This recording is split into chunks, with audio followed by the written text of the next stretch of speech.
Deus, Cristo e caridade. No final da década de 50, início da de 60, quando eu entrei pela primeira vez ao Centro Espírita Amor e Caridade, por aquela escada que dá para a rua, deparei-me com um dístico bem no alto da parede do centro, com a frase Deus, Cristo e caridade. Fui trazido pelo meu evangelizador, João Durval Previdelo, que ministrava aulas de moral cristã para crianças num centro espírita que nem existe mais. O nome dele era Maria de Lourdes e ficava na Vila Falcão, um dos bairros mais populosos de Bauru.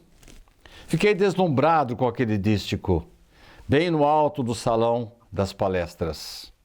Aquela frase havia sido colocada ali em 1956 por decisão da diretoria do SEAC, que na época era presidida pelo senhor Homero Escobar, um dos mais dinâmicos, históricos presidentes que o SEAC já teve até hoje. É sobre essa frase que falaremos hoje, pois a nossa diretoria atual acaba de resgatar essa frase, porquanto a antiga havia desaparecido com as obras de reforma do SEAC. E ela está ali, bem ali naquela parede, com esse dístico agora envolto por uma placa de acrílico, numa das paredes aqui do nosso centro. John Lennon, autor da canção Imagine, alimentava o ideal de promover uma revolução pacífica através da música, a fim de implantar a fraternidade entre os homens. Em uma das suas mais belas composições, ele faz um convite pacifista, propondo-nos o sonho da sua imaginação, cujo texto vamos trazer aqui agora resumido. Imagine não haver nenhum paraíso, nenhum inferno abaixo de nós.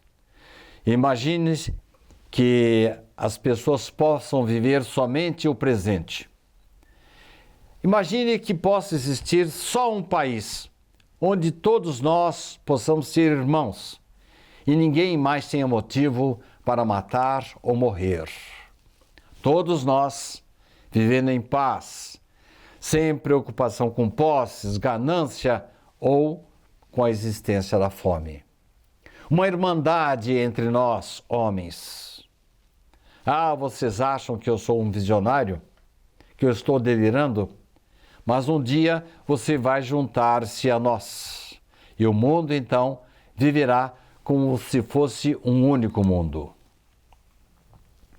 Muitos outros sonhadores, além de Lennon, perseguiram esse ideal de fraternidade humana.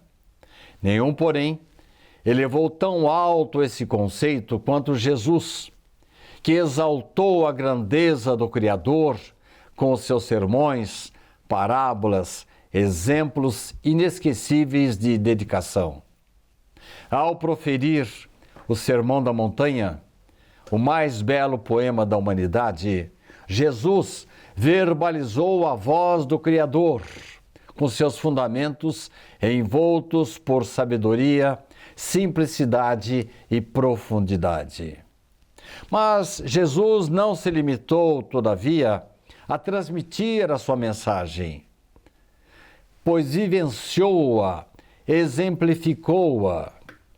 Daí, nós encontramos no Livro dos Espíritos uma resposta à questão formulada por Allan Kardec. É a pergunta que contém a menor resposta do Livro dos Espíritos. Qual o espírito mais perfeito que Deus tem oferecido ao homem? E a resposta é sucinta: Jesus. E vem depois um comentário do codificador. Para o homem, Jesus constituiu o tipo de perfeição moral a que toda a humanidade pode aspirar na Terra. Deus nos oferece como o mais perfeito modelo, e a doutrina que ensinou é a expressão mais pura da lei do Senhor, porque sendo ele o mais puro de quantos têm aparecido na terra, o Espírito Divino o animava. Em meio à grande tempestade, inúmeros viajantes se recolheram a enorme casarão, que se assemelhava a um labirinto. Porque se sentissem uns com medo dos outros, cada qual se escondeu em um dos quartos internos. Vindo a noite, a escuridão, procuraram em vão o lugar de saída. Então começou um grande conflito. Ocorreram então lamentos, pragas, assaltos, correrias, pancadas, crimes nas trevas. Um homem que por ali passava ouviu os alaridos, os rogos de socorro que partiam daquele local e, longe de gritar ou discutir, simplesmente acendeu sua candeia e passou entre os amotinados em profundo silêncio. Bastou a luz que ele trouxe para que todos percebessem os disparates que estavam cometendo e, ao mesmo tempo, que encontravam por si mesmos a porta de saída.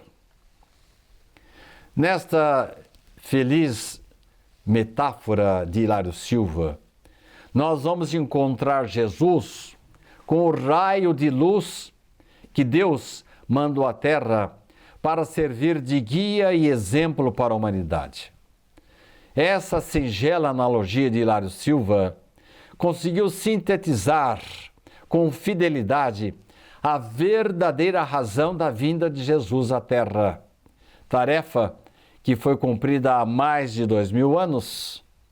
Tempo esse que, infelizmente, ainda não foi suficiente para definirmos como é Jesus, qual foi a sua mensagem e o que essa mensagem deveria representar em nossas vidas. A partir da vinda de Jesus à Terra, tivemos uma verdadeira revolução no comportamento da humanidade. Não obstante os desvios e a deturpação dos seus ensinamentos, surgiram homens que aceitaram plenamente a sua mensagem e passaram a agir com justiça e notável honestidade, buscando resgatar e manter o direito e a dignidade, sobretudo dos fracos e pobres. Com a mensagem do Cristo, milhões de seguidores passaram a testemunhar, se esforçar para seguir suas palavras e exemplos.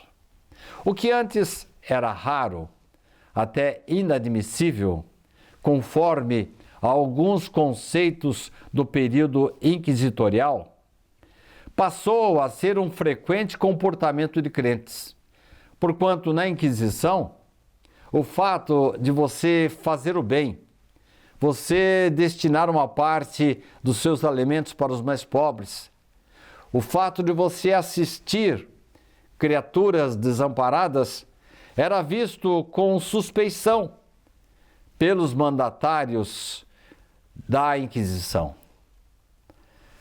Esse comportamento, graças à influência de Jesus, passou a ser o comportamento de crentes que corajosamente, contrariando retrógrados e ignorantes teólogos, se debruçaram nas cabeceiras de doentes e encabeçaram movimentos de acolhimento aos necessitados. Nós devemos ao Cristo, ao cristianismo, o surgimento de abnegados que ofereceram casa e conforto aos que estavam sendo acuados pela hanseníase ou estavam morrendo de fome. Com a influência do Cristo, graças à influência do Cristo, generalizou-se o dever de assistência às vítimas de inundações e terremotos, ou simplesmente de pessoas que se encontravam em graves situações de penúria ou vulnerabilidade. Este sentimento cresceu com o surgimento de organizações que espalharam-se por todo o planeta Terra. Particularmente no Brasil, os espíritas são conhecidos pelo surgimento de dezenas de milhares de casas de assistência. Felizmente, essas casas, não só de espíritas, continuam crescendo em número até os dias de hoje. A respeito das aparições de Jesus após sua morte, muitas pessoas perguntam por que ele não apareceu para Pedro, ou para sua mãe Maria, ou para João, ou outros dos seus amigos, e apareceu para Maria Madalena. Todavia, é compreensível o seu gesto, porque de todas as criaturas que passaram pela transformação, seguindo os conceitos do Cristo, Maria Madalena foi a mais corajosa, a que transformou-se à luz do Evangelho Redentor, tendo que vencer os seus paradigmas morais. Outra grande transformação, graças ao Cristo, foi a de Saulo em Paulo de Tarso, responsável, inclusive, por nós sabermos hoje quem é o Cristo e conhecer a vontade de Jesus, a missão de Jesus, a mensagem de Jesus. Nós a conhecemos graças a Paulo de Tarso. Mas nem mesmo Paulo teve a dificuldade para a sua conversão do que teve Maria Madalena, pois o seu sacrifício, acima de tudo, exigiu uma grave conversão moral para que ela pudesse se alinhar aos ditames de Jesus. Daí a preferência de Jesus para aparecer-se primeiro a ela, para que ela pudesse dar a notícia da sua aparição após a sua morte.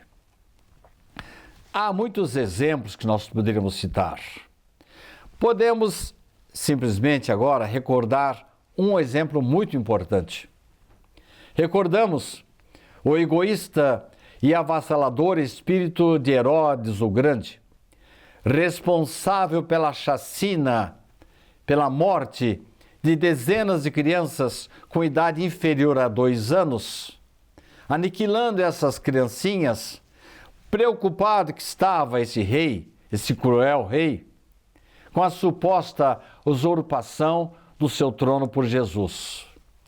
Pois bem, graças ao Cristo, com o passar dos séculos, este Herodes sensibilizou-se pelos ensinamentos de Jesus. E nós vamos encontrar tanto em Irmão X, como através da mediunidade de Zilda Gama, a informação, a notícia de que ele transformou-se, mais recentemente na França, no apóstolo da caridade Vicente de Paulo. As suas iniquidades, sob a inspiração de Jesus, desapareceram ao passar a acolher milhares de criancinhas que estavam destinadas a morrer de frio e de fome em Paris.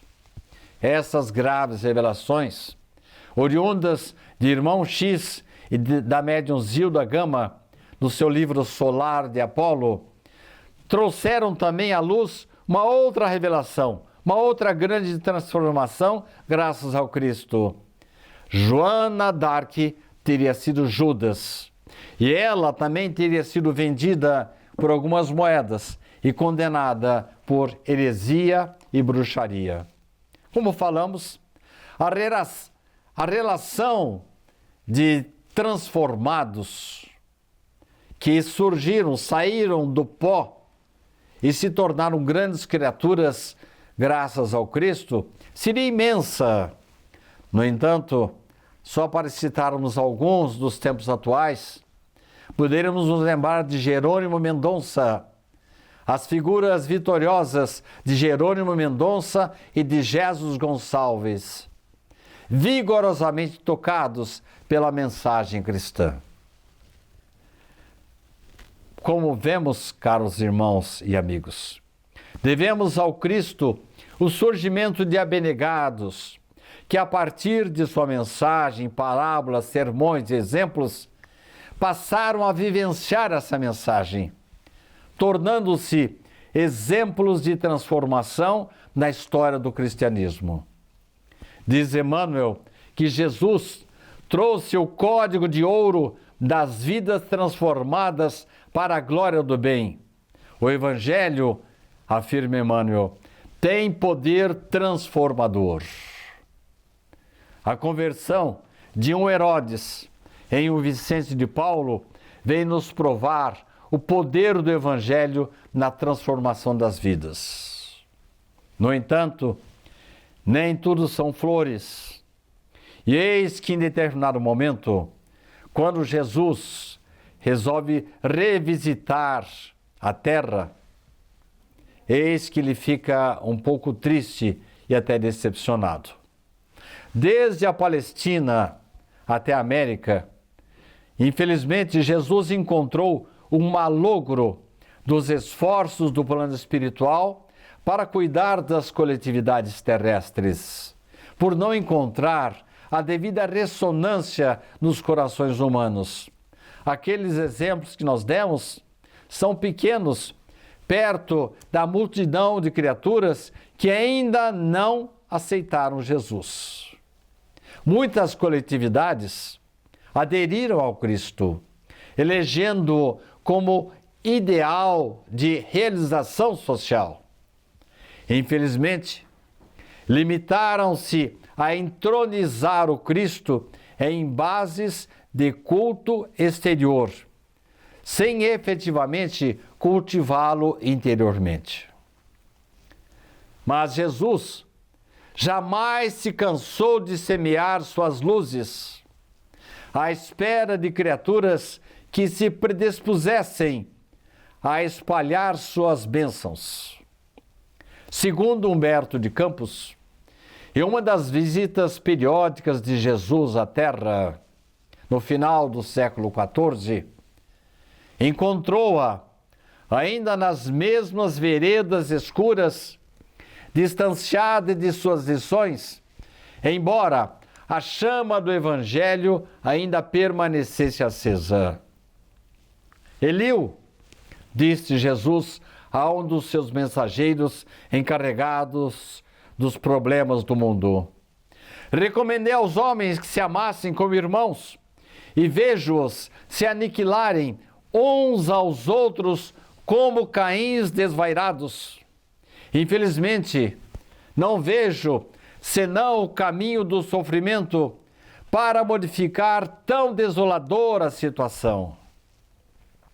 Senhor, disse Eliu, nessas terras, para além dos grandes oceanos, poderíeis instalar o pensamento cristão dentro das doutrinas de amor e da liberdade. Então, aquela caravana fulgurante encaminhou-se para o continente americano, ainda não descoberto. Ao chegar às terras novas, onde seria o Brasil, de mãos erguidas para o alto, como se invocasse as bênçãos de seu Pai, disse Jesus: para esta terra maravilhosa, bendita, para esta terra maravilhosa e bendita, será transplantada a árvore do meu Evangelho.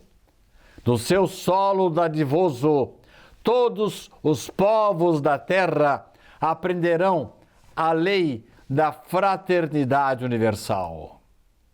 Sob estes céus serão entoados os hosanas mais ternos à misericórdia do Pai Celestial.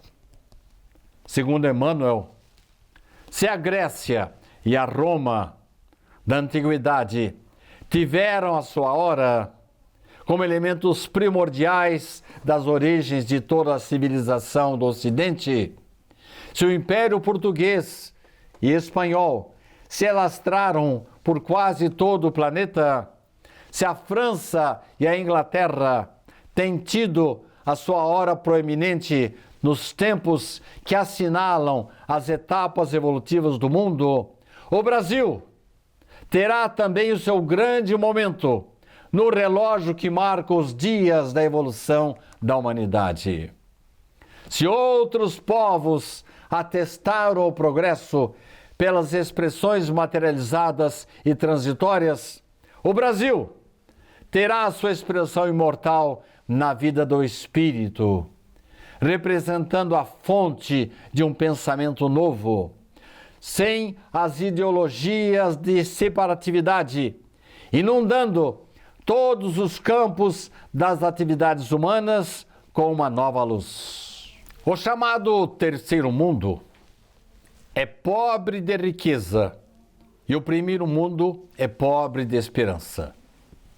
Essas palavras foram proferidas por Domenico de Masi, professor de sociologia, que infelizmente desencarnou no começo deste ano.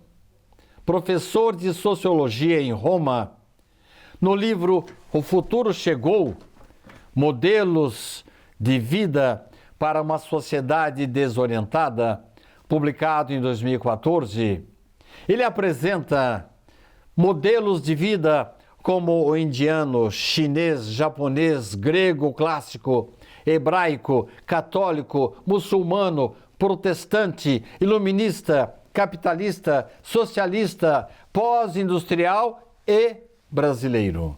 Sendo este último,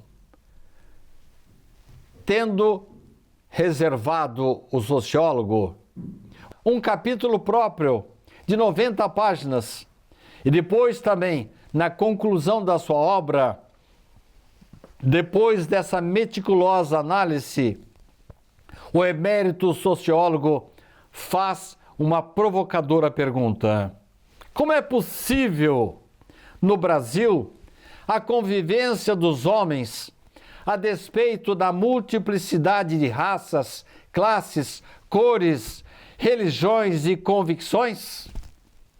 Diante das palavras desse respeitável sociólogo italiano, podemos depreender, nessa abordagem de Masi, que ela guarda perfeita consonância com a obra de Humberto de Campos, ao vislumbrar no Brasil um modelo para um futuro global. Ao concluir que as raízes dos problemas do mundo estão na incapacidade de conviver com as diferenças, ele defendeu o pensamento de que em quaisquer partes do mundo poderiam ter ocorrido catástrofes fratricidas se estivessem expostas à mesma coexistência de diversidades que existe na sociedade brasileira. Dono de um espírito de análise e observação surpreendentes, Domenico de Masi detectou nos brasileiros que para cá foram direcionados uma gama de comportamentos somente explicáveis pelas elucidações dos espíritos superiores. Especificou o mestre romano: o brasileiro tem propensão para a tranquilidade, para a falta de ódio, para a amizade, para a cordialidade, para a hospitalidade, para a sociabilidade, generosidade, bom humor, alegria, otimismo, espontaneidade e criatividade. O brasileiro, reafirmou Masi, é aberto ao novo e às mudanças. Mesmo nos piores momentos, confronta a realidade com sentimento positivo. Se para Masi essas virtudes eram de origem misteriosa, para os enviados de Jesus refletiam apenas o cumprimento das orientações por ele ministradas, por Jesus ministradas, ao anunciar a Eliú e a Assembleia de Espíritos Superiores que o acompanhavam a futura reencarnação de espíritos portadores de sentimentos de humildade e de mansidão, que receberiam a missão de implantar o coração do mundo no Brasil. Jesus dirigiu-se novamente a Eliú. Tu, Eliú, corporificarás na terra, no seio do povo mais pobre e mais trabalhador do Ocidente, ele estava se referindo agora a Portugal, e instituirás um roteiro de coragem para que sejam transpostas as imensidades desses oceanos perigosos e solitários que separam o velho do novo mundo. Instalaremos aqui em Portugal uma tenda de trabalho para a nação mais humilde da Europa, glorificando os seus esforços na oficina de Deus. Aqui, Eliú, sob a luz misericordiosa das estrelas da cruz, ficará localizado o coração do mundo, agora referindo-se ao Brasil. Depois de alguns anos, em 1394, Eliú reencarnaria em Portugal e se tornaria o heróico infante de Sagres, que renovou as energias portuguesas e expandiu as suas realizações além dos mares. Agora, Jesus, dirigindo-se a um dos mais elevados mensageiros da face do orbe terrestre, em meio do divino silêncio da multidão espiritual que o acompanhava, a voz de Jesus voltou a ressoar. Ismael, manda o meu coração que doravante sejas o zelador dos patrimônios imortais que constituem a terra do cruzeiro. Recebe-a nos teus braços de trabalhador devotado da minha seara, como a recebi no coração, obedecendo às sagradas inspirações do nosso Pai. Reúne as incansáveis falanges do infinito que cooperam nos ideais sacrossantos de minha doutrina e inicia, desde já, a construção da pátria do meu ensinamento. Para aí transplantei a árvore do meu evangelho, da minha misericórdia, e espero que a cultives com a tua abnegação e com o teu sublimado heroísmo. Ismael recebeu o lábaro bendito das mãos compassivas do Senhor, banhado em lágrimas de reconhecimento. E, como se fosse movida por um impulso secreto de Jesus, eis que aquela nívea bandeira agora apresentava uma insígnia. Na sua branca substância, uma tinta celeste inscrevera o lema imortal: Deus, Cristo e caridade. Esse lema é também o lema da Federação Espírita Brasileira. Qual a vinculação da FEB com esse dístico? O presidente Jorge Godinho esclarece que antes de chegar aos tempos atuais, a FEB passou por muitas dificuldades para implantar o programa de Ismael, designado pelo Cristo para dirigir os destinos espirituais do Brasil, que já existia na espiritualidade e que deveria ter a sua representação física em nosso país.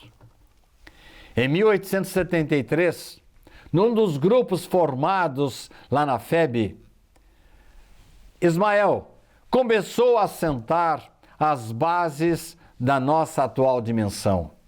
Foi para esse grupo de 1873 que o elevado espírito transmitiu a sua primeira mensagem aos espíritas do Rio de Janeiro, com seu poder de síntese, oriundo da sua grande estatura espiritual, referindo-se à missão do Brasil falando do trabalho de Jesus como guia e modelo, com a reverência que devemos ter por ele, por Jesus, e da missão dos espíritas do Brasil. Ismael encerrou a mensagem dizendo: onde estiver a caridade, aí estará a missão de Ismael. Durante o período em que o movimento espírita brasileiro esteve desorganizado, em razão de interpretadas e equivocadas interpretações das obras básicas da doutrina, a falange de Ismael preparou os espíritos para receberem póstumas comunicações, mensagens de Allan Kardec. Foi assim que em 1888 e 1889 vieram mensagens de Allan Kardec, que estão contidas no livro A Prece, editado pela FEB. Em uma delas, ele se dirige aos espíritas do Brasil, chamando a atenção de nós espíritas para 3 aspectos: o estudo, a unificação e a caridade. É uma advertência de que devemos introjetar a doutrina espírita e corporificá-la em nossos pensamentos, atitudes e palavras. A outra, segunda mensagem de Kardec, trata da obsessão, pois infelizmente os médiuns daquela época estavam sendo obsidiados. Era necessário que o foco de Ismael, de Jesus e de Kardec fosse preservado para gerações futuras. Em 1889, Bezerra de Menezes assumiu pela primeira vez a presidência da FEB. E depois, sendo ele o único nome capaz de pacificar e unir os espíritas, assumiu novamente o cargo de presidente em 3 de agosto de 1895, ocupando-o até o ano de 1900, quando então desencarnou.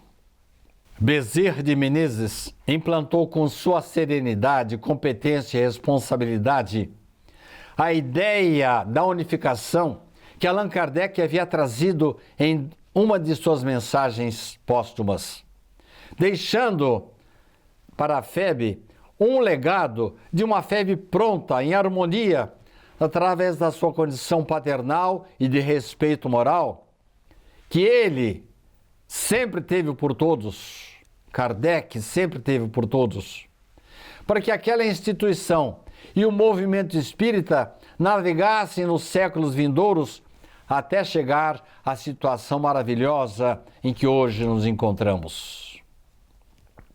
Deus, Cristo e caridade. Em mensagem ditada em Paris em 1860, e que está contida no capítulo 15º do Evangelho segundo o Espiritismo, Paulo, o apóstolo, em uma de suas raras comunicações, faz a conexão da bandeira do Espiritismo, fora da caridade não há salvação, com o tema Deus, Cristo e caridade. E diz ele: esforçai-vos, pois, para que vossos irmãos, observando-vos, sejam induzidos a reconhecer que verdadeiro espírita e verdadeiro cristão são uma só e mesma coisa, dado que todos quantos praticam a caridade são discípulos de Jesus, sem embargo da seita a que pertençam. Com efeito, caríssimos amigos e irmãos, a bandeira de Kardec, da caridade, desfraldada por Allan Kardec, pelo seu caráter universalista, é o caminho para a realização da tarefa outorgada por Jesus ao nosso Brasil. Este lema é o antídoto contra o egoísmo, que, projetado para as nações, esse egoísmo é responsável por situações de exploração e obsessão. Como superar os problemas do mundo?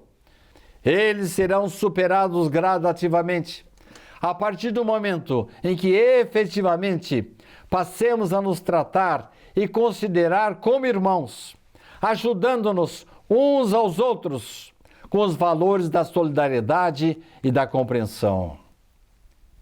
Não obstante, caros irmãos, a missão outorgada por Jesus, governador moral deste planeta, temos que considerar que Brasil, coração do mundo, pátria do Evangelho, é ainda um ideal a ser realizado, cuja concretização dependerá de nós, brasileiros. Temos sido alertados quanto às nossas responsabilidades na composição de uma sociedade diferente, na qual, felizmente, convivemos com pessoas de todas as nacionalidades. Além disso, a voz de Jesus, a mensagem de Jesus, reflete-se nas obras sociais que se referem, que se multiplicam, demonstrando o espírito de solidariedade de que é dotado o povo brasileiro. No entanto, somente na medida em que estivermos dispostos a empunhar a bandeira da caridade, poderemos, de consciência tranquila, dizer que estamos cumprindo o ideal de Ismael na progressão Deus, Cristo e caridade, capaz de se tornar a ponte da felicidade em direção a um mundo melhor. O mundo precisa de um coração. Diz Richard Simonetti, não pensemos jamais no Brasil, um Brasil carisma, no Brasil potência, no Brasil cultura, no Brasil poder, no Brasil riqueza. Nenhuma nação foi tão inspirada quanto Israel, nem tão forte quanto Roma, nem tão culta quanto a França, nem tão poderosa quanto a Inglaterra, nem tão rica como os Estados Unidos. E todas elas fracassaram nas tarefas que lhe foram confiadas. Por isso, muito mais do que as outras nações o foram, precisamos do Brasil de dedicação, um Brasil de dedicação ao bem. Precisamos de um Brasil fraternidade, de um Brasil irmão. E para que não experimentemos os mesmos fracassos daqueles países, é indispensável que, muito mais do que uma grande nação, sejamos um grande povo, cultivando não um novo sonho americano ou um simples sonho brasileiro em termos de grandeza material e poder, mas essencialmente um sonho cristão que se concretize na edificação de uma sociedade nova e inigualável, onde o Cristo seja realmente a pedra angular, a base, o alicerce, sustentando-nos com a força dos seus exemplos e a sabedoria de suas lições. O mundo precisa de um coração.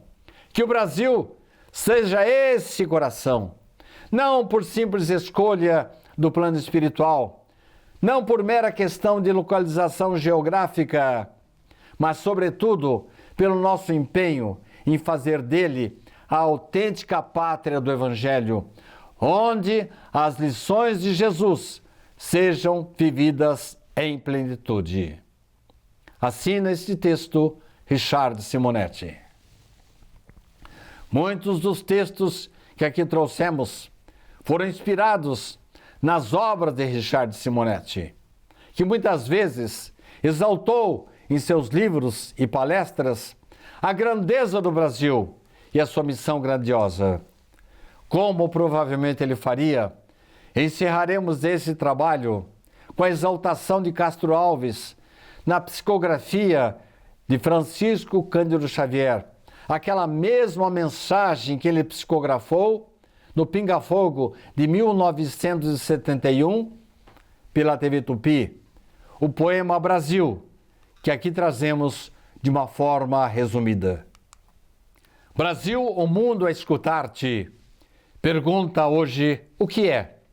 Ah, terra de minha vida, responde às nações de pé. das montanhas altaneiras, dentro das próprias fronteiras, alonga os braços, Sansão, sem prepotência ou vanglória, grava no livro da história novo rumo à evolução. Brada, gigante das gentes, proclama com destemor que o Cristo aguarda na terra um novo mundo de amor. Ante a grandeza que estampas, os mortos voltam das campas, sublimando-te a visão. Ao progresso, Fernão Dias, o dever mostra Caxias, Deodoro, a renovação.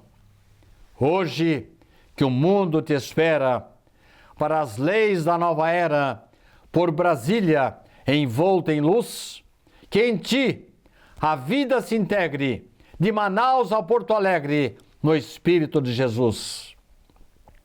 Levanta o grande futuro, ergue, tranquilo e seguro, a paz nobre e varonil. A humanidade que chora, clamando, Senhor, e agora? O Cristo aponta, Brasil. Que Ele nos abençoe.